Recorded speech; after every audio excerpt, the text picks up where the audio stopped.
சூப்பரான lunch menu, சிம்பிளாக தேங்காய் சாதம் டக்குன்னு செஞ்சிடலாம். குழந்தைங்களுக்கு விரும்பி சாப்பிடுவாங்க. ஆனால் வீட்டில் இருக்கிற பொருளை வச்சு குறைஞ்ச பட்ஜெட்டில் செஞ்சு கொடுக்கணும். செம்ம டேஸ்ட்டாக இருக்குங்க. இதேமாரி செஞ்சு பாருங்கள். எங்கள் பாப்பாவுக்கு வந்து கொஞ்சம் பைனாப்பிள், மாதுளம்பழம், கொஞ்சம் தேங்காய் சாதம்.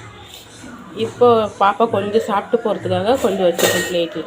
அவங்களுக்கு ரொம்ப பிடிக்கும் தேங்காய் சாதம்னா.